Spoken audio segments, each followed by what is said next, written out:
ver. Saludos cordiales, sean todos ustedes bienvenidos, especialmente los televidentes de las islas de Tenerife, La Palma y La Gomera. Y nuestra bienvenida a don Manuel Alcaide Alonso, diputado del Común de Canarias. Don Manuel, bienvenido. Muchísimas gracias.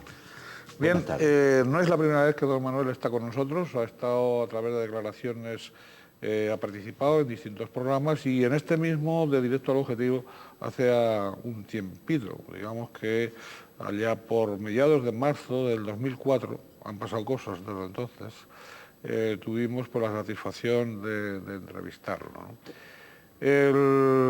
Bien, tenemos que recordar, como es habitual en los programas de Canal 8, algunos de los rasgos de nuestra identidad.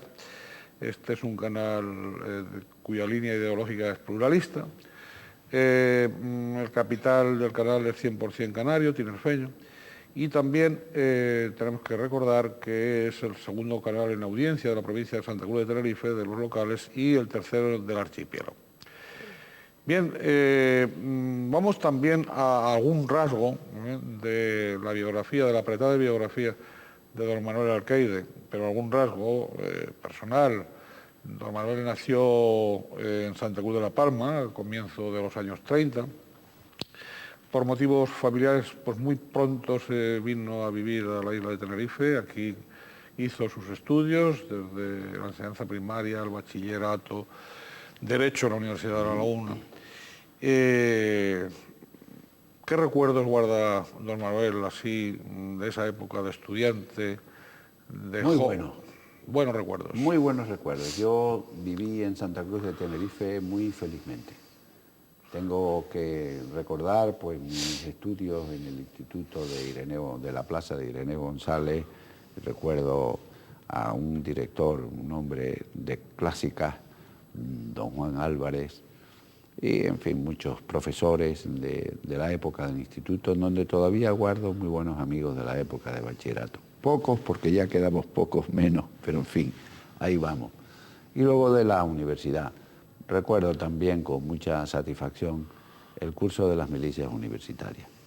Creo que el ejército tiene mucho que decirnos y que la juventud debería de aprender un poco de lo que es la disciplina que se dispone en los cuarteles. Pero con esto de la desaparición del servicio militar y con esto de la desaparición de las milicias universitarias, la juventud parece que no tiene el sentido de la corrección y de la disciplina que antiguamente se utilizaba y se adquiría en estos lugares. Don Manuel, don Manuel nos está evocando, cuando él habla, lo digo sobre todo para las generaciones jóvenes, lo de las milicias universitarias, probablemente a dos jóvenes de ustedes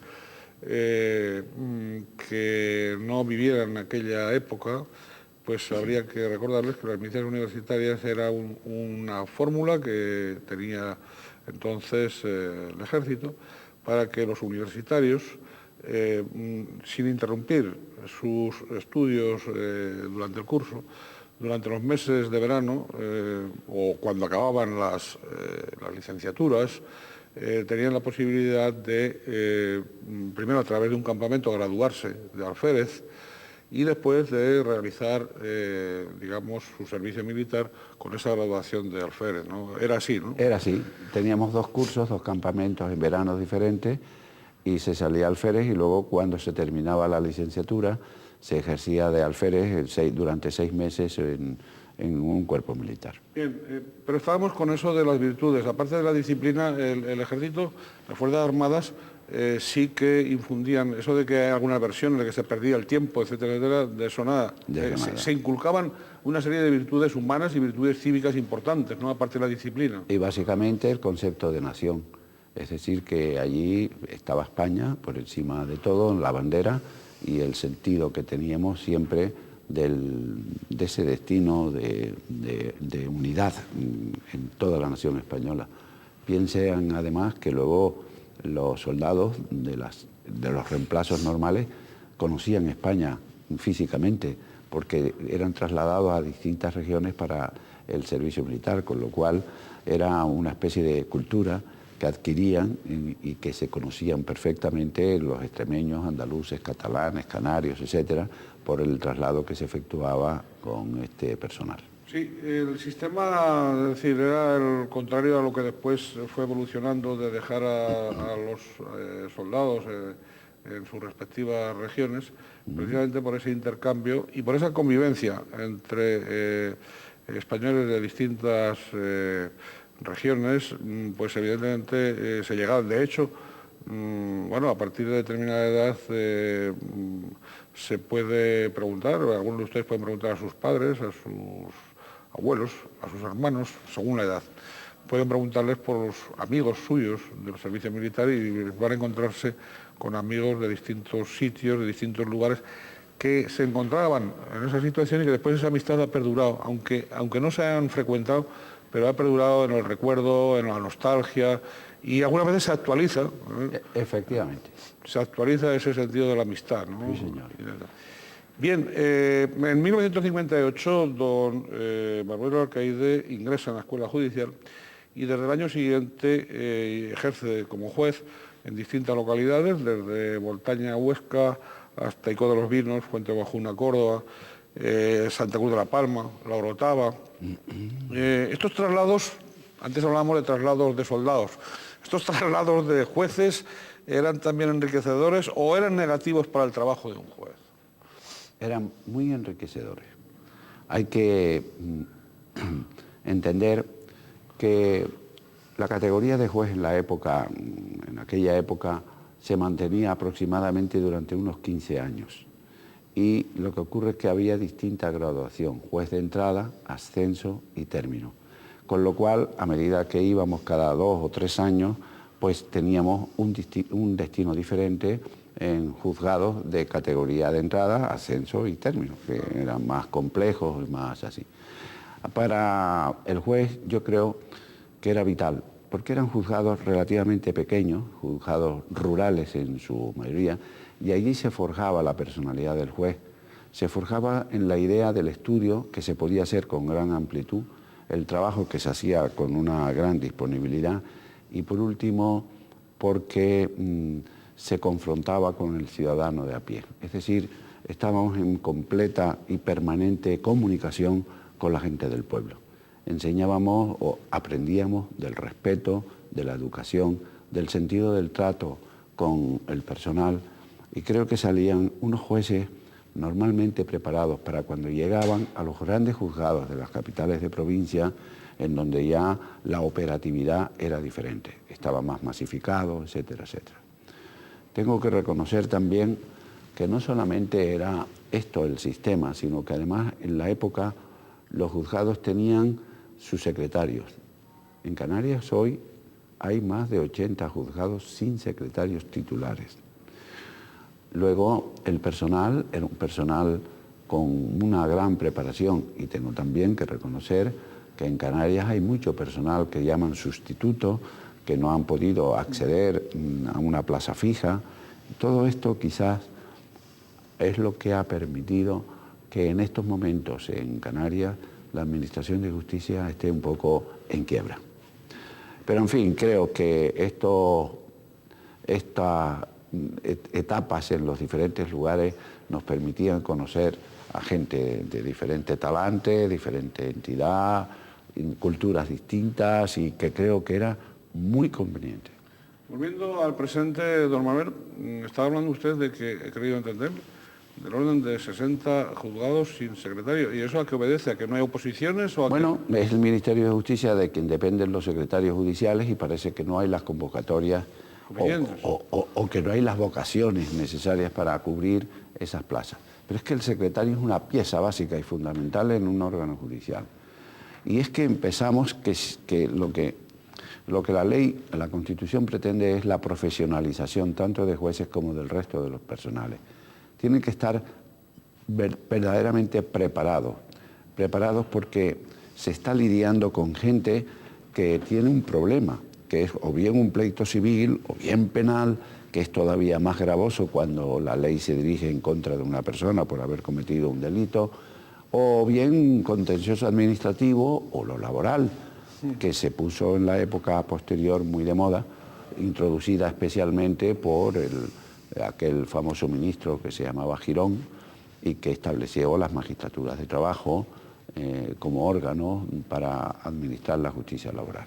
Y que tanto éxito tuvieron, tengo que reconocerlo. Bien, que bueno, fueron el antecedente de los juzgados de lo social, ¿no? Sí, lo que ocurre es que se vio las dificultades que el Ministerio de Justicia tenía para programar una administración de justicia rápida e inmediata. Y esto se consiguió a través de la magistratura de trabajo, porque pasamos a depender, los jueces en aquella época que accedían a estas magistraturas, del Ministerio de Trabajo, que daban y facilitaban los medios materiales adecuados para poder sobrevivir. Medios materiales adecuados. Está claro, don Manuel, que durante esta democracia nuestra el Poder Judicial ha sido la hermana pobre de las administraciones públicas. Es decir, los sueldos de los jueces y magistrados, por poner un ejemplo, de los secretarios judiciales que estamos comentando ahora, no tienen nada que ver con los, digamos, que existen en los parlamentos, por ejemplo, con los que existen, por ejemplo, digo, por hablar del Poder Legislativo, en el Poder Ejecutivo, con los que existen en, bueno, pues en negociados, direcciones generales, ministerios, consejerías entre nosotros, etcétera, etcétera. Digo, a partir de ahí. Por lo tanto, yo supongo que además de una probada vocación, digamos, por lo judicial, también habría sido, hubiera sido, o será, o es oportuno el mejorar las condiciones, digamos, de todo tipo del personal que se dedica a la administración de justicia. Digo, con independencia de su factor vocacional, porque se oye de vez en cuando que hay cantidad de personas que están en el Poder Judicial que se marchan, piden la excedencia y se van pues a ejercer la abogacía o ¿no es eso? Pues sí, en el fondo, sobre todo porque el buen sueldo produciría una visa atractiva para los mejores universitarios que fueran a la judicatura en las distintas áreas y escalafones. Y desgraciadamente creo que no se ha conseguido un nivel económico suficiente para que fuera un atractivo de la llamada de la juventud a estos puestos. Pero aparte de eso, yo creo que el Poder Judicial, dentro de lo que es la Constitución, es el peor organizado de todos. Ahora mismo, en estos momentos, parece ser que hay una politización excesiva, porque la entidad que se construye como independiente es el Consejo General del Poder Judicial, del cual van a depender los jueces. El Ministerio de Justicia sigue en sus labores con respecto a los secretarios. Y por último, este ministerio ha transferido las facultades para el control de los funcionarios de la Administración de Justicia a las comunidades autónomas, por lo menos a la de Canarias. Yo digo y comparo a esto con el jet foil, que era un vehículo marítimo que se movía en tres patas. Pues lo mismo le pasa a la justicia. Y moverse en tres patas, con el Consejo por un lado, el Ministerio de Justicia por otro, y las consejerías de presidencia de la autonomía, no puede ser bueno. La comunicación, la relación, tiene que ser mucho más fluida y la dependencia de un solo órgano. El Consejo General del Poder Judicial, con 20 consejeros, 12 de los cuales tenían que haber sido nombrados exclusivamente por jueces y magistrados en activo, se eliminó, se modificó esta estructura y son todos ahora nombrados por el Congreso de Diputados y por el Senado. Creo que es un error. Creo que los propios jueces son los que han debido, en esos 12, son los que han debido de hacer los nombramientos de los miembros del Consejo General del Poder Judicial para de alguna manera no politizar a toda la carrera, que parece que hoy en día para poder lograr llegar a algo, pues necesitamos tener los apoyos de los vocales del Consejo que serán de un partido o de otro partido, lo cual produce un daño enorme en la justicia. Es decir, que eso influye o puede influir en la falta de independencia de la justicia. Evidente. O en la dependencia de la justicia al poder político. Evidentemente. ¿Existe esa dependencia? Yo creo que sí, yo creo que existe esa dependencia, porque es que además Antiguamente los puestos judiciales se cubrían normalmente por antigüedad en el escalafón. Hoy en día, pues muchísimos puestos, como por ejemplo los presidentes de los tribunales superiores de justicia, los presidentes de las audiencias provinciales, los presidentes de las salas dependientes de los tribunales superiores de justicia, tanto de lo laboral como de lo contencioso administrativo, son designaciones que se hacen a dedo, aparte de otros muchos más cargos, como por ejemplo el de un magistrado en la sala del Tribunal Superior de Justicia, en la sala de lo civil y penal, que es nombrado a propuesta del Parlamento entre juristas de reconocido prestigio y que lo elige el Consejo General. Todo esto provoca, evidentemente, unas connotaciones políticas que no son oportunas ni buenas para la carrera judicial. Es decir, que cuando hay alguna voz que habla de que un Ministerio de Justicia o un Ministro de Justicia ha podido o puede influir en determinadas acciones judiciales contra determinados altos cargos de las administraciones públicas, cargos representativos, alcaldes, etcétera, etcétera. ¿Eso es así? No, yo ahí no llego. Yo creo que el juez, en su carácter de independiente, si es juez, realmente no podría tolerar una influencia de este tipo. No, yo no llego a eso. Llego a la adscripción o a la posible referencia que puedan tener determinados jueces, determinados magistrados, por esa adscripción a un partido o a otro partido. Porque en el fondo el Consejo General del Poder Judicial está dividido en estos momentos entre el partido de conservadores y el partido de progresistas, si lo queremos llamar de alguna manera, derechas o izquierdas. Y depende de las constituciones del Congreso y del Senado, pues serán más de un lado que de otro.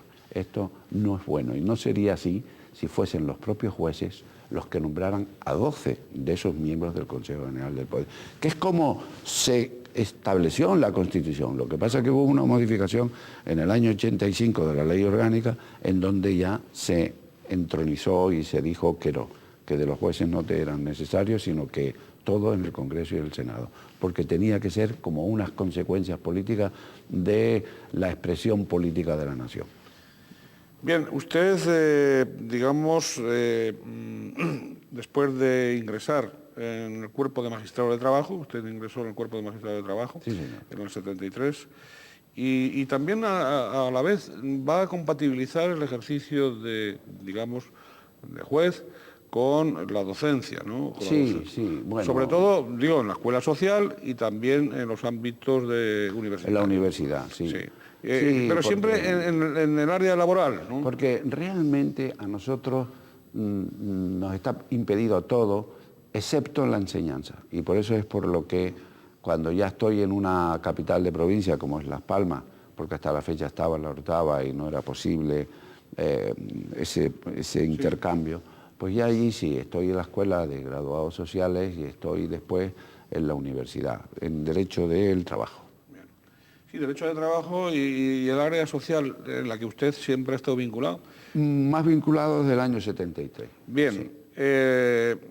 Luego, a partir de 1989, preside... Sí, porque ahí hay una modificación de la ley orgánica en donde desaparece el Tribunal Central de Trabajo, que era donde iban los recursos de las magistraturas de trabajo, desaparecen las magistraturas de trabajo, se crean los juzgados de lo social y entonces jerárquicamente van a depender en sus recursos, etcétera, etcétera, de las salas de lo social que se crean en los tribunales superiores de justicia. ¿Y usted pasa a presidir? Yo paso a presidir ahí por antigüedad. En 89. Exacto. Ahora ya no es por antigüedad. Esos presidentes ahora los hacen por elección del Consejo, lo cual, vuelvo a decirles, esa influencia posible que se puede Pero bueno, usted tanto en 1993, ya que habla eso, como después, en 1998, es usted elegido, digamos, por el Consejo Superior, por el Consejo General del Poder Judicial por unanimidad. Sí, señor, las dos veces. Las dos veces, es decir, y entonces ya había tiros y troyanos. Tengo esa satisfacción, pero realmente había, lo que ocurre es que en uno era de un grupo y en el otro era de otro grupo, y ambos, por suerte y satisfacción. ¿Eran amigos suyos? ¿O reconocían su trayectoria profesional? Éramos de la vieja escuela y eran gente con una gran preparación, pues en uno presidía Pascual Sala y en otro presidía Javier Delgado.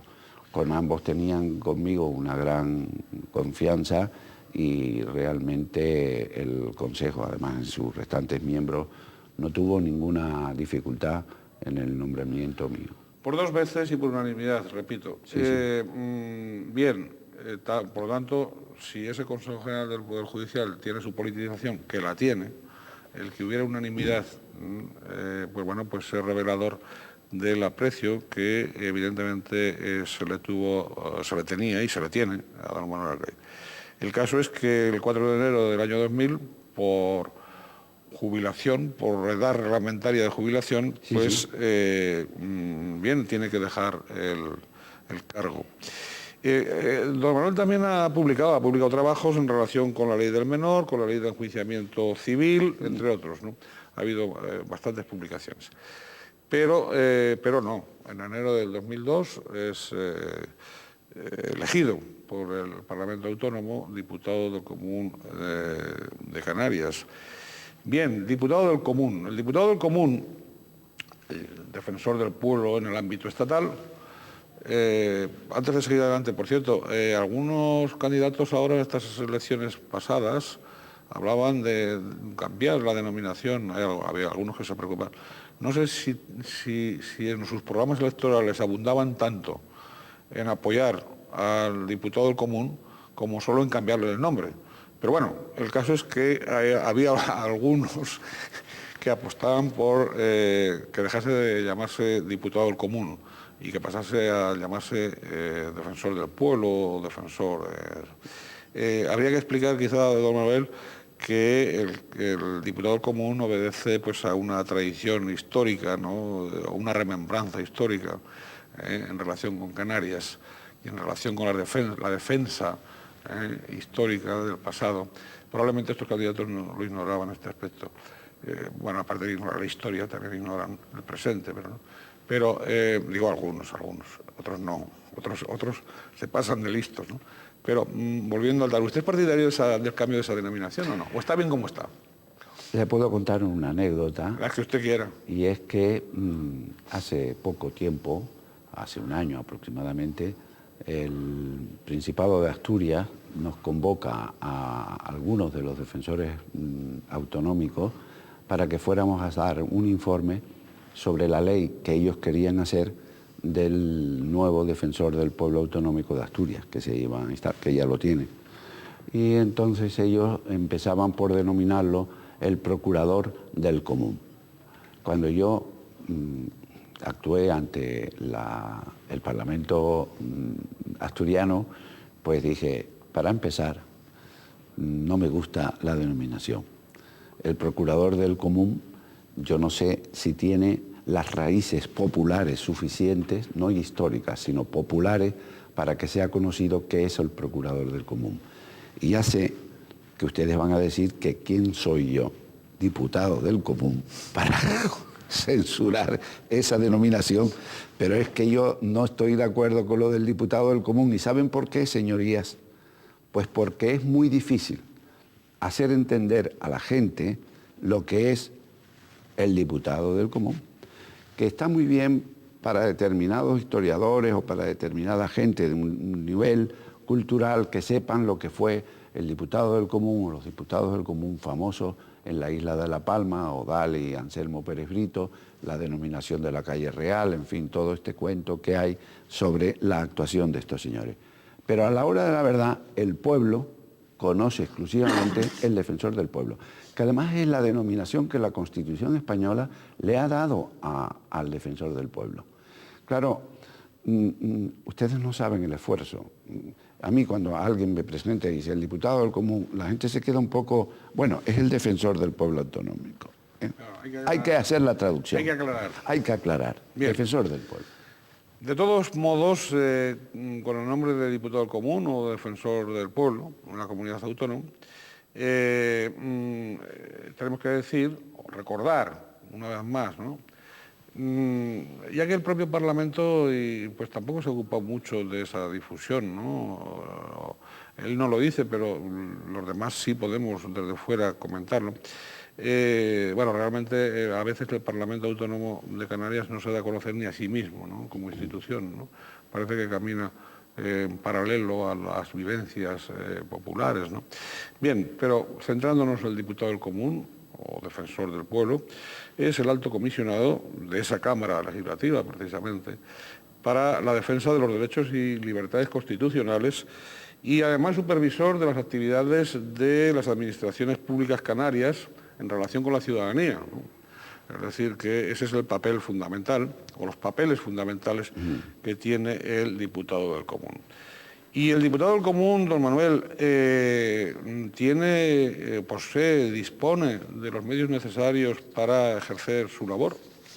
Sí, nosotros de alguna manera tenemos medios adecuados para dar una respuesta en este momento de las quejas que tenemos. Realmente el Defensor del Pueblo tiene 7 oficinas en las distintas islas, en donde en cada una de ellas tiene un asesor que lleva áreas. Es difícil el conglomerado del diputado del Común. Menos mal a este mecanismo informático. La sede del diputado está en Santa Cruz de la Palma, en donde ahí se gestiona teóricamente todo, el archivo de todo, etcétera, etcétera. Y en realidad tenemos los asesores en estos momentos los necesarios. Sin embargo, yo diría que la organización administrativa del diputado del Común había que modificarla. Es decir, en este momento, perdón que me interrumpa, en este momento tiene usted 2 adjuntos, ¿no? Hay un diputado, 2 adjuntos y un secretario. Bien. Esos son cargos políticos, de designación por el Parlamento. Sí, sí. Entonces, luego ¿Qué cambios introduciría usted? Yo, rápidamente, el secretario, por ejemplo, no tiene por qué ser de designación política. La estructura administrativa de una institución debe de ser fija. Cuando llega allí un nuevo diputado, debe de encontrarse con algo específico ya. Los asesores son todos cargos eventuales. Yo diría... ¿También políticos? No, nombrados por el diputado del Común. Ah. Porque Pero ya... ¿De libre elección? De libre elección del diputado del Común y de cese, en cuanto el diputado cese también. Bien. Entonces yo haría unas oposiciones para nombrar básicamente 3 asesores. Uno en La Palma, asesor jefe, y un asesor en Tenerife y otro en Gran Canaria, que son donde más quejas hay, para que controle las oficinas de estas oficinas que están, bueno, de alguna manera... Yo no digo que dejadas de la mano de Dios, pero sí, sin control directo sobre el personal, etcétera, etcétera. Y sobre la eficacia de la administración en el día a día, que es importante. Yo tengo la suerte de que el personal en general es un personal responsable y que ayudan de una manera increíble. Ese código de buena conducta que tenemos, precisamente porque estamos al servicio del ciudadano, creo que... se produce en nuestra institución. Pero de todas maneras creo que estas remodelaciones serían precisas. Don Manuel, como diputado del Común, presenta todos los años una memoria anual de la actividad que ha realizado, del número de quejas, del tipo de quejas que ha recibido y también pues, de todas las anomalías que han llegado a la institución y en qué estado más o menos se encuentran, ¿no? Pero antes de continuar, yo quería preguntarle de Manuel, el diputado común, con independencia de actuar según denuncias, también puede actuar de motu propio, ¿no? De oficio. De oficio. Sí, señor. Sí. En realidad hay áreas como, por ejemplo, es el área de menores, en donde los niños... ¿Usted ha sido especialmente dedicado a esa área? ¿Por qué? No, yo no he estado dedicado especialmente, nos hemos dedicado a muchas áreas. Lo que ocurre es que la área del menor hemos tenido una asesora que ha realizado mucho trabajo de oficio y se ha detectado pues una situación lamentable en la que estaban los menores y que gracias a Dios en los últimos años pues ha mejorado notablemente. Pero es que claro, son áreas en donde el menor no se queja. Nosotros creo que tenemos 25 quejas de menores, que normalmente no son de menores, son de padres que quieren adoptar, probablemente, porque esos expedientes de adopción tienen trámites muy largos, los padres se desesperan, en fin, y hay alguna queja. Pero los menores que están en los centros de acogida no se quejan, los menores que están en los centros de reforma no se quejan, los menores extranjeros no acompañados no se quejan. Somos nosotros los que tenemos que ir y ver y contemplar qué es lo que hay de eso.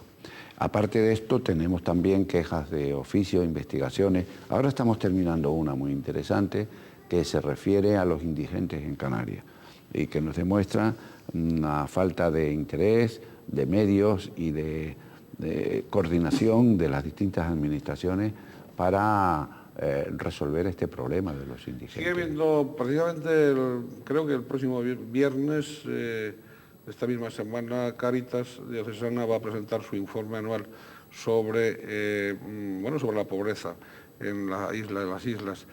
¿Sigue habiendo indigencia? Sigue habiendo, lo que ocurre es que no sabemos exactamente qué hay. Es que la indigencia no se resuelve solamente con satisfacer las necesidades materiales de los indigentes. Necesitamos una educación o reeducación de los indigentes para que estos puedan volver otra vez a la normalidad de la sociedad. Yo no puedo obligar al señor que vive y duerme bajo el puente a que venga a un centro. Tengo que convencerle para que libremente venga. Si su situación fuese de enajenación mental, que los hay también, será el juez el que tendrá, a través de la denuncia correspondiente del Ministerio Fiscal, el que incapacitarlo para poder limitarle en sus actuaciones, en su libertad. Por eso, lo de los indigentes es necesario, de alguna forma, el rehabilitarlos, el educarlos. Planes de estos no hay. Es que no tenemos, por ejemplo, ni siquiera un censo de indigentes, que deberíamos de tenerlo. Deberíamos tenerlo. Claro. En Comunidad Canaria no se tiene. No se tiene, y además hay ayuntamientos que ni siquiera que lo ignoran, quizás porque tienen la suerte de que no tengan ninguno, y ahí habría que colaborar con Cáritas para saber y que nos digan lo que hay o lo que ellos han detectado. Oiga, señor alcaide, en este informe vamos a abordar ese informe que usted acaba de presentar días atrás en el Parlamento Autónomo, y aunque en el momento de la presentación, como estábamos en pre-campaña y en campaña electoral porque ha sido una campaña bastante extensa, usted tuvo, digamos, el cuidado o la delicadeza de, evidentemente, no dar pie a que fuera utilizado en campaña por determinados contenidos. Pero ahora ya puede usted hablar a la tumba abierta, ¿no? Porque ya las urnas hablaron. Ya hablaron las urnas y ya... Ya usted está en condiciones de hablar a tumba abierta. Oiga, lo cual no quiere decir que no hablase, pero habló de un modo pues más diplomático, más críptico, bien, como usted sabe hacerlo. La formación judicial evidentemente pesa. Don Manuel, y la trayectoria de gran magistrado también. Vamos a ver, don Manuel, ¿qué tipo de, vamos a ver, nuestras administraciones públicas, Canarias, atienden las quejas que usted, como diputado común, que la institución, sí, las atienden o no las atienden, o no les hacen ni caso? Hay de todo, como en la viña del Señor. Bien.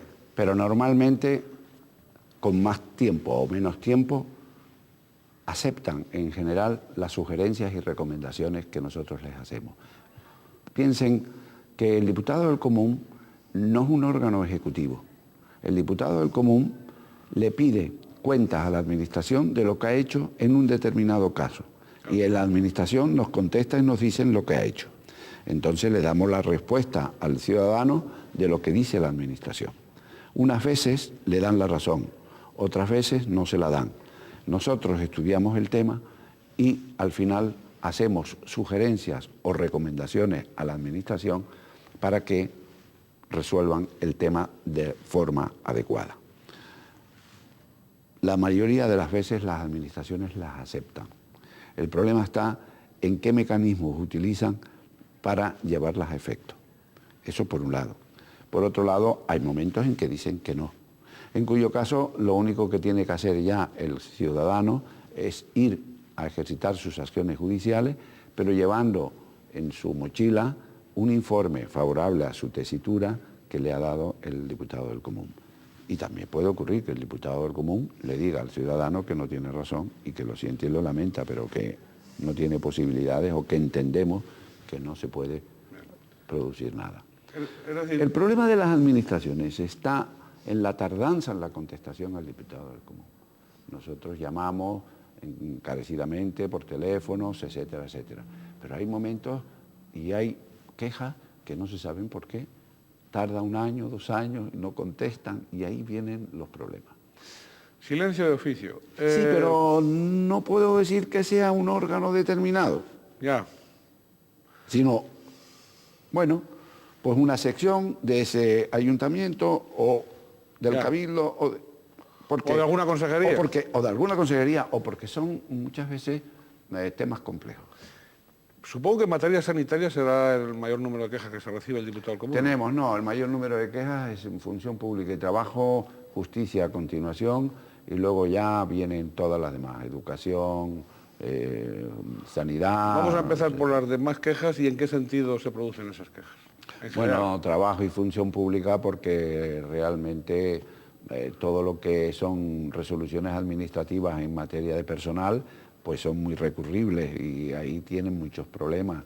Entonces, por así decirlo, los funcionarios pues protestan sobre esta materia.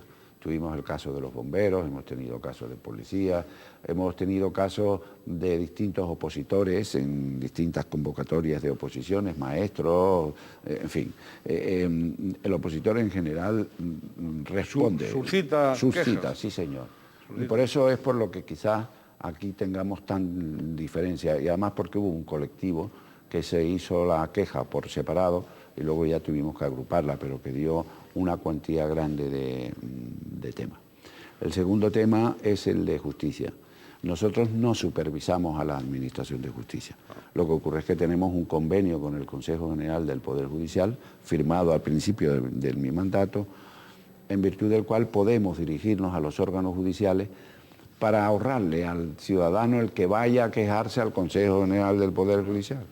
Entonces nosotros nos dirigimos al juzgado correspondiente o al órgano judicial pidiéndole explicaciones de lo que hay.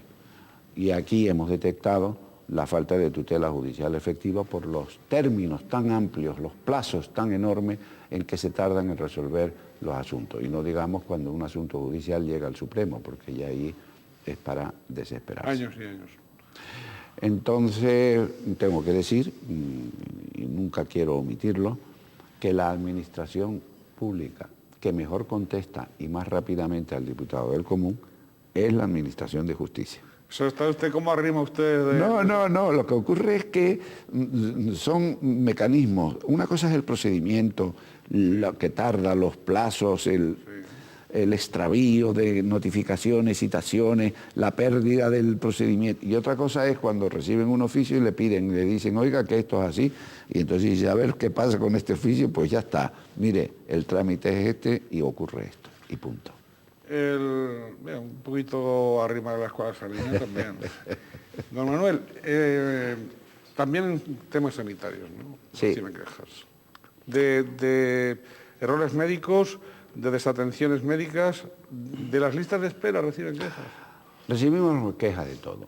Es decir, vamos a ver, el ciudadano canario actualmente tiene un nivel cultural y de atención importante. Y ese nivel le permite saber que algo realmente para él extraordinariamente vital es su salud. Y está acostumbrado ya y conoce de una serie de mecanismos para mitigar sus enfermedades y sus mundos. Pero claro, ese ciudadano tiene que ir al médico y ahí viene la lucha. Va al médico en medicina general, lo manda al especialista, comienzan las listas de espera, las operaciones. Claro, cuando a usted le diagnostican cualquier tipo de enfermedad y le dicen que puede ser operable y que va a ser operado, pero que se venga a hacer el análisis para la operación dentro de 8 meses, pues usted se vuelve loco, claro. Dice, ¿y cómo yo 8 meses con esto que llevo encima? De ninguna manera. Y entonces comienzan las quejas. El sistema sanitario nuestro, yo creo que tiene déficit de estructura base. Pero claro, yo tampoco lo puedo decir, lo único que puedo decir son las quejas. Tenemos listas de espera, las urgencias. Claro, las urgencias están saturadas porque los médicos de cabecera de familia no hay lo suficiente y entonces la gente se ve por un simple catarro desplazándose a una urgencia, con lo cual colapsa el sistema y si yo voy allí con un ataque al corazón, pues tendré que esperar a que el turno... Ese es uno de los graves y dramáticos problemas. Pero tenemos más, tenemos por ejemplo las intervenciones que el ciudadano cree que ha sido mala la intervención. Y por último tenemos lo de la enfermedad mental. ¿En qué sentido? La enfermedad mental porque los manicomios desaparecieron y ahora los tienen en unas plantas de hospitales cuando están sometidos a tratamiento, porque gracias a Dios la enfermedad mental se controló allá por los años 60 a través de medicamentos, drogas que se le componían y que se controla más o menos. Pero claro, si yo estoy en un régimen interno, sí, porque me la dan. Pero si yo estoy en mi casa, claro, cualquier día dejo de tomarla y me viene el brote y se arma el lío. Y ese es uno de los problemas que tiene la medicina en general hoy en día, ¿no?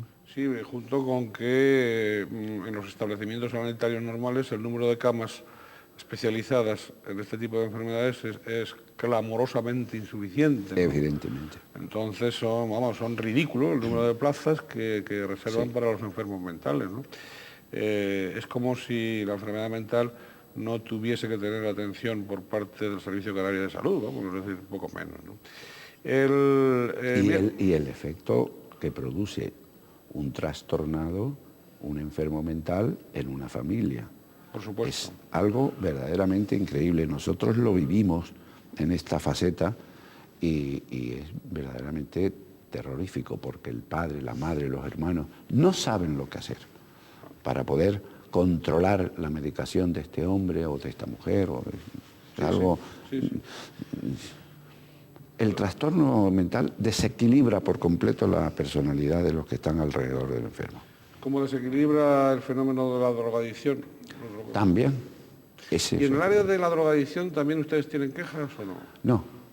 Ahí la gente no se queja porque directamente hay instituciones que no la atienden. Que no la tienen. Porque ¿qué podemos hacer? Nada. Claro, claro. Bien, vamos a recordar que el cometido del diputado del Común, la institución parlamentaria, del Alto Comisionado del Parlamento de Canarias, tiene que ver con, por supuesto, con la defensa de los derechos y libertades constitucionales y también con esa faceta de supervisar y de estar al tanto de las actividades de las administraciones públicas canarias en relación con la ciudadanía. Lo cual significa que las quejas que llegan al diputado del Común, el diputado del Común no es un órgano ejecutivo, por lo tanto, lo ha explicado ya don Manuel, pero no obstante, digamos, no está además el reiterarlo, ¿no? No tiene poder ejecutivo el diputado del Común, pero sí tiene ese poder mediador de trasladarle a las administraciones públicas esas quejas y de obtener las respuestas debidas cuando los tiene y evidentemente intervenir en algunos casos, o por lo menos informar, asesorar a la ciudadanía, etcétera. Es decir, de alguna manera se está atendiendo. Esa es una labor muy importante. Tenemos sin duda. Tenemos más de 12.000 intervenciones con respecto a la ciudadanía, aparte de las 1.600 quejas de personas que van personalmente o llaman, que tienen un problema, lo plantean. Bien. Y se les dice, si no es competencia nuestra, a dónde deben ¿A dónde pueden dirigirse? Es una especie de ventanilla única también, sí, para algunos determinados asuntos. Efectivamente. Oiga, 1.600 quejas hubo en el año 2006 en Canarias, dirigidas al diputado del Común. Y aparte de esas 1.600 quejas, ya ha explicado don Manuel en qué, más o menos, en qué asuntos, en qué temas. Me imagino que afectarán a algunos ayuntamientos, a algunas consejerías del gobierno también. Cabildo. Y a algunos cabildos, ¿no? Y alguna empresa pública. Y empresa pública, ¿no? ¿Hay alguna lista negra ahí o no? ¿O usted no la va a decir? No, en absoluto, y siempre lo digo con toda claridad. No es una consejería, es un sector. Sí, pero sería bueno que el consejero o la consejera supiesen que ese sector que tienen bajo su mando... Lo saben. Lo saben, pero lo que pasa es que muchas veces las consejerías y los ayuntamientos de capital, como el Tenerife o Las Palmas, son unos mundos increíbles. Y los ayuntamientos pequeños porque no tienen el personal adecuado, claro, porque muchos de ellos también carecen de secretarios y de funcionarios adecuados para un mecanismo, porque no tienen presupuesto, son administraciones muy empobrecidas. Por eso yo no digo que haya mala fe, sino simplemente porque muchas veces se les pierde el papel, el funcionario que le corresponde no está preparado adecuadamente, en fin, pienso que es por eso, pero no creo que tengamos nada. Nosotros llamamos por teléfono y rescatamos al final del tiempo la posibilidad de que nos contesten antes de declarar obstruccionista al órgano administrativo que sea. Hay una solución también que nosotros no hemos utilizado nunca y que ahora estamos, que es la que la ley del diputado del común dispone, es dar cuenta al Ministerio Fiscal. Pero para eso hace falta hacer unos requerimientos muy específicos y que algún diputado de nuestro Parlamento ha pedido al diputado que lo hiciera. Y a nosotros en algún caso, cuando no nos responden en absoluto de una queja, les mandamos ese requerimiento específico diciendo que no solamente puede ser declarado obstruccionista, sino que además vamos a dar cuenta al Ministerio Fiscal por si se ha cometido un delito de desobediencia. ¿Y entonces contestan? Pues... Según y cómo, pero normalmente contestan. Lo que ocurre es que la contestación muchas veces... Es peor el remedio que la enfermedad. No es definitiva, sino contestan una parte y demás. Pero sí, vamos consiguiéndolo. Hombre, la efectividad más grande es cuando llamamos por teléfono y decimos, alcalde o secretario, ¿qué pasa esto? ¿Qué ocurre? ¿Hay quejas también de tráfico de influencias en ayuntamientos, en consejerías? No, no hay. En absoluto. Y por supuesto me imagino que del delito de meter la mano en la aleta del gofio tampoco. Tampoco, no, nosotros de eso no tenemos nada y además no seríamos competentes. Las cosas que están sub iudice para los jueces y para los fiscales. Y antes de llegar a los jueces... Sí. No, iba a decir algo usted. Sí, que por ejemplo, ahora, pues hay gente que han presentado quejas por menores. Esta niña Piedad, famosa, que está en la prensa y me atrevo a decirlo, pues hay una asociación que ha presentado una queja. Lógicamente nosotros ahí la tenemos que rechazar, estamos estudiándola y viendo qué posibilidades tenemos, pero nosotros no podemos intervenir porque es un tema sub iudice, claro, que es lo que la gente no se ha dado cuenta. La niña está donde está porque hay una resolución de un órgano judicial. Si ese órgano judicial se ha equivocado, serán los órganos superiores los que tendrán que resolver, pero a nivel judicial. Claro, distinto hubiera sido si solo hubiese mediado una resolución administrativa. Efectivamente. Y no judicial. Ya veo que ha aprendido perfectamente el cometido del diputado. Sí, es mi obligación de aprendiz de periodista.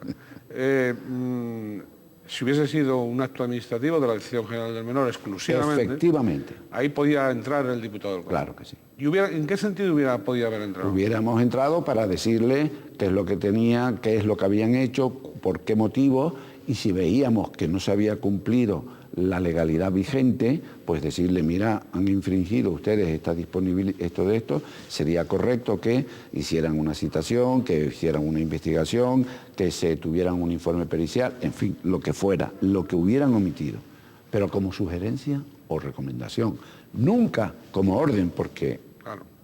Claro. 1.600 quejas al diputado del Común en el archipiélago canario en el año 2006. Me imagino que la mayoría de las quejas de las Islas Mayores. ¿Cuál de las Islas Mayores? Tenerife. ¿Cuál se queja más? Tenerife primero, sí, Las Palmas después, La Palma, Lanzarote, Fuerteventura, ya Gomera y Hierro. Bien. O sea, que de las menores, La Palma, claro, tiene el diputado del Común allí y lo conocen más. Y de las mayores, Tenerife, y a continuación La Palma, pero por escaso margen también. Don Manuel, ¿en qué asuntos así relevantes de oficio actuó el diputado del Común en el 2006? En asuntos de oficio. Sí, digo, de oficio, Bueno, a través de quejas o a través de oficio, ¿no? Bueno, hemos intervenido ahí como intervención hemos tenido la intervención de una mediación de los bomberos, de una huelga de bomberos en Las Palmas de Gran Canaria, y en donde nos llevó mucho tiempo y realmente pudimos resolverlo sin mayor consecuencia, ¿no? Pero de resto tenemos de todo. A mí me preocupan mucho, por ejemplo, los temas de los menores extranjeros no acompañados. Creo que esto es una falta de solidaridad con Canarias, que ha tenido no solamente el gobierno de la nación, sino Europa. Nosotros en un momento determinado hemos tenido aquí más de 1000 menores extranjeros no acompañados. Ese gobierno de Canarias tiene que, vamos, la Consejería de Asuntos Sociales es la que tiene la patria potestad sobre esos menores. Los menores es muy difícil porque no los podemos devolver si no tenemos la garantía de que van a ir a un lugar adecuado. Pero ¿y qué hacemos con ellos aquí? Para empezar tenemos que ponerles intérpretes, son 1000 menores. Hay que darles las prestaciones alimenticias necesarias y obligatorias, pero es que hay que educarlos. Esos menores son el futuro en gran parte y ese futuro hay que educarlos. Si no tenemos medios de educarlos es el desastre. Por eso es por lo que a mí me preocupan tanto este tipo de educaciones. Los menores de reforma, tenemos que volcarnos con ellos. Y claro, no tenemos quizás los medios necesarios. Se ha avanzado, como digo, mucho en los menores de reforma. Aquí en la Cuesta, en el Valle Tavares, se ha hecho una edificación bastante buena y yo creo que se ha mejorado. Pero hay todavía centros como el de La Montañeta, en Las Palmas de Gran Canaria, en donde hay un déficit. Pero todo eso supone medios materiales, personales y tiempo para poder lograrlo. Don Manuel, al poco tiempo de ser elegido diputado del Común, pues a la vista del fenómeno de entonces eran las pateras, ahora son cayucos. Siempre lo recuerdo, pues habló con toda claridad. La invasión. Habló de invasión. Habló de la invasión. Era un momento en que no solo no se acababa de creer ese asunto, se le trató de alarmista, digo por parte política. Bueno, nos me echaron a la calle de milagro. No, trataron lo llevaron en el propio Parlamento, un poco menos que lo cercenan al poco tiempo, lo cercenan en el carro. Pero no solo eso, sino también incluso se produjo insolidaridad por parte de algunas islas hacia otras, porque en aquel momento llegaban a las islas orientales. A Lanzarote y Fuerteventura. Sí, decían, bueno, es un problema de ellos, ¿no? Es decir, o sea, el resto de las islas no nos toca. Realmente, después de estos años transcurridos, o sea, ¿qué tipo de intuición fue la suya, esa de que evidentemente hablaba de invasión? Bueno. ¿Cómo llegó a esa conclusión, digamos, intuitiva? Fue una expresión de momento. Piense que yo había tomado posesión aquel día en el Parlamento, di mi discurso de investidura y a continuación me pasaron a una sala en donde había una rueda de prensa y donde me preguntaron, entre otras cosas, cuáles eran los problemas que más me preocupaban. Y a mí me había preocupado porque habíamos vivido en Las Palmas, sobre todo, la remisión de una serie de gente inmigrantes que estaban en el Parque de Santa Catalina inundándolo y que el alcalde en aquella época, José Manuel Soria, embarcó en unos aviones y se los mandaban a... Sí, los desapareció de Santa Catalina. Exacto. Del Parque de Santa Catalina. Efectivamente. Porque eran manchas. Pero claro, en aquella época los de las pateras se notaban más que quizás ahora, que ahora han tenido un transportín más rápido. Pero en aquel momento a mí me impactó el sistema. Y no solamente estos, sino la gente de América que había venido y que estaba esto prácticamente inundado. Al final, ¿qué ocurrió? Bueno, pues al final ocurrió que yo dije, bueno, que estábamos siendo invadidos, que a mí me preocupaban los derechos fundamentales de las personas que llegaban, así como la de los canarios que estábamos aquí, que teníamos que recibirlos, que nuestro territorio era un territorio fragmentado, escaso, y que teníamos que ver cómo podíamos resolver esta papeleta. Cortaron ahí y dieron invasión, ¿no? Yo dije la invasión como quien dice... Claro. Don Manuel, se nos va el tiempo, pero yo sí quería una última pregunta, por lo menos hacerle. Bueno, da la impresión de que usted va a continuar en el cargo, no se sabe, está en funciones. No, y que va, yo estoy en funciones. Está en funciones, sí, Depende del Parlamento o el que elijan al que mire, quieran. esto, como usted cuando ha tenido que hablar ha hablado con todo el respeto, pero al mismo tiempo con toda claridad, que a veces los grandes líderes políticos no tienen, los grandes y los pequeños. Sí le podemos preguntar, ¿hay que modificar las administraciones, el entramado de las administraciones públicas canarias? Yo desde luego diría que sí. Una administración autonómica, una administración de cabildos y una administración de ayuntamientos en donde se están pisando las competencias es terrorífica para el ciudadano de a pie. Creo que había que simplificar enormemente y cualificar determinadas administraciones para determinados menesteres. Creo que hay que hacerlo y que es importante. Fíjense además el número de funcionarios que tiene Canarias, que al parecer es el mayor en relación con los habitantes. Pero yo creo que sería necesario clarificar de una vez la misión de las administraciones y dar una respuesta al ciudadano, buena o mala, blanca o negra, pero dar respuesta siempre en todo caso. Muy importante, dar respuesta siempre. Ahorrar dinero público de dornajos que van anexos a cargos políticos, consejerías, etcétera, etcétera, asesorías y no se sabe cuánto más. Evidentemente. Don Manuel, se nos ha ido el tiempo, lamentablemente.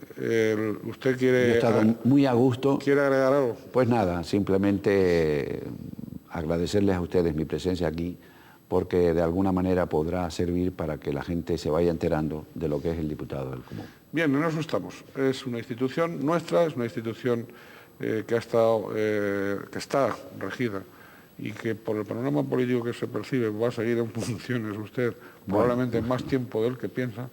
Y bien, le deseamos como siempre lo mejor. A su servicio, al servicio del diputado del Común, es estar al servicio del bien común de los ciudadanos del archipiélago, de la ciudadanía del archipiélago. Es estar al servicio de las libertades, es estar al servicio de la realización de las personas, es estar al servicio de ese crecimiento moral, de ese crecimiento que todos tenemos que tener y al que no tenemos que renunciar a pesar de los pesares. Muchas gracias a don Manuel Alcaide, Alonso, diputado del Común, y muchas gracias a todos ustedes, deseándoles como siempre lo mejor, es decir, que intenten ser felices en la medida de lo posible y siempre orientados hacia la libertad. Muchas gracias.